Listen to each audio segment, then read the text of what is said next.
बिस्मिल्लाहिर्रहमानिर्रहीम। आज हमारे सामने 3 अहम ख़बरें हैं जिन पर रात से मीडिया पर और आम निजी महफ़िलों में ज़िक्र अज़कार हो रहा है। इन ख़बरों में एक तो मियां नवाज़ शरीफ के हवाले से है। इमरान खान ने कहा है मियां नवाज़ शरीफ को फ़ौरी वापस लाया जाना चाहिए।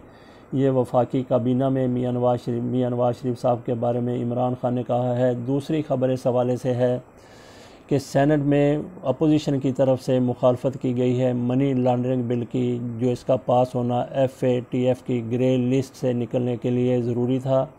तो तीसरी ख़बर है अफ़गान अमन के हवाले से।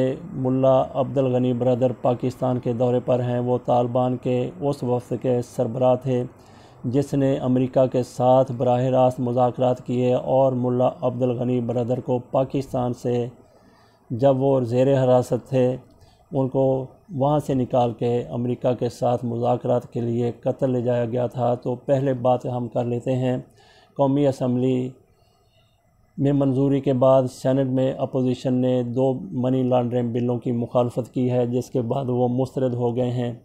तो हुकूमत की तरफ से कहा जा रहा है, बल्कि इमरान खान ने कहा है कि FATF से निकलने की कोशिशों को सबूताज किया गया है इस बिल की मुखालफत करके अपोजिशन की तरफ से। जबकि अपोजिशन का ये कहना है कि हुकूमत की तरफ से उनकी क़यादत के ऊपर मनी लॉन्ड्रिंग के इल्ज़ामात लगाए जा रहे हैं, तो लिहाजा हम हुकूमत की हमायत नहीं कर सकते। तो अपोजिशन ने पहले भी कौमी असम्बली में FATF के हवाले से जो बिल कुछ पेश किए गए थे उनकी हमायत की थी, और मुश्तरका इजलास हुआ था पार्लियामेंट का, उसमें भी हमायत की थी, और सेनेट के इजलास में भी कुछ बिलों की हमायत की थी। लेकिन इस एक मनी लॉन्ड्रिंग बिल को लेके अपोजिशन ने इसकी मुखालफत की है और वो मुस्तरद हो गया है। अपोजिशन की तरफ से कहा जा रहा है कि हमारे लोगों पर, हमारी क़यादत पर मनी लॉन्ड्रिंग के इल्ज़ामात लगाए गए हैं। तो इन इल्ज़ामात में किस हद तक सदाकत है वो सारा कुछ अदलिया के सामने है और हर आदमी के ज़मीर के भी सामने है। अपने ज़मीर से अपोजिशन और हुकूमत पूछ के फ़ैसला कर सकती है कि मुस्लिम लीग नून और पीपल्स पार्टी की क़यादत, बड़े इनके लीडर, आला क़यादत, वो मनी लॉन्ड्रिंग में मुलव्वस हैं या नहीं हैं। बहरहाल अब होगा क्या, अब सेनेट से इन 2 मनी लॉन्ड्रिंग बिलों की मुखालफत के बाद, मुस्तरद होने के बाद, पार्लियामेंट का मुश्तरका इजलास बुलाया जाएगा जिसमें आसानी से ये दोनों बिल पास हो जाएंगे। तो बहरहाल उस वक्त अपोजिशन को खुफकी का कोई अदराक होता नहीं होता, ये भी बाद में देखा जाएगा, क्योंकि पाकिस्तान में सियासत में अपने ज़ाती मुफादात को देखा जाता है, कौमी मुफादात को नज़रअंदाज कर दिया जाता है, जैसा इस मनी लॉन्ड्रिंग बिल के हवाले से हुआ है। कितनी भी पारसा अपोजिशन की क़यादत हो उनके पार्लियामेंटेरियन के मुताबिक, लेकिन जब आपके सामने मनी लॉन्ड्रिंग बिल आ गया, जब आपके सामने FATF से निकलने की बात आ गई, तो पाकिस्तान को किसी भी तौर आपने FATF की ग्रे लिस्ट से निकालना है और ब्लैक लिस्ट में शामिल होने से बचाना है। तो इस हवाले से इस बिल की हमायत की जानी चाहिए थी, यही कौमी मुफाद का तकाजा था।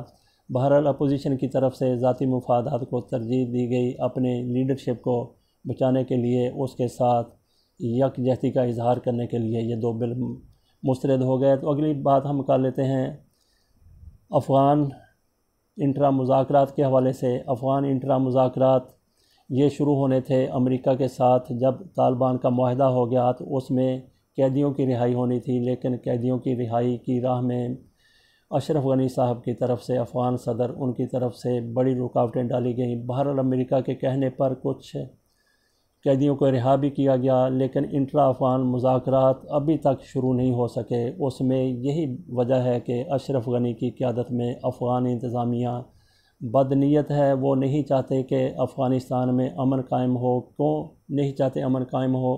अगर अफ़गानिस्तान में अमन कायम होता है, अमरीकी वापस चले जाएंगे, तालिबान वहाँ पे ताकतवर हो जाएंगे, तो अशरफ गनी का इक़्तिदार वो जाता रहेगा। तो अशरफ गनी की पूरी कोशिश ये है कि किसी भी तरीके से इंट्रा अफ़गान मुज़ाकरात ही शुरू ना हो सकें। बहरहाल पाकिस्तान ने अफ़गानिस्तान और अमेरिका को मुज़ाकरात की मेज़ पर बैठा दिया था। अब भी पाकिस्तान की ये कोशिश है कि इंट्रा अफ़गान मुज़ाकरात शुरू हों और अफ़गानिस्तान में हतमी तौर पे अमन आ जाए। अमेरिका की भी यही ख्वाहिश है। अमेरिका सदारती इंतखाबात से पहले जिसमें ट्रंप भी उम्मीदवार हैं, नवंबर में इंतखाबात हो रहे हैं, वो अपने लोगों को ये बताना चाहते हैं कि हम अपने सारे फ़ौजियों को अफ़गानिस्तान से ज़िंदा सलामत ले आए हैं।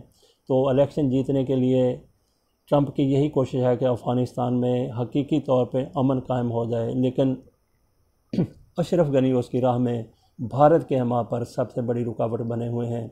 भारत अमेरिका जब चाहेगा इनकी गिच्ची मरोड़ देगा, गर्दन मरोड़ देगा और अफ़गानिस्तान के मामलात सीधे चलना शुरू हो जाएंगे। तो ये अमेरिका के ऊपर डिपेंड करता है कि अमेरिका कब अपना वो हाथ दिखाता है जो अशरफ गनी को राह रास्त पर ले आए। तो आखिरी हमारी ख़बर है मियां नवाज़ शरीफ के हवाले से। इमरान खान ने वफाकी काबीना के इजलास में कहा है कि नवाज़ शरीफ को फ़ौरी तौर पे वतन वापस लाना चाहिए। तो इस हवाले से हुकूमत की पूरी कोशिश है कि मियां नवाज़ शरीफ वापस आ जाएं।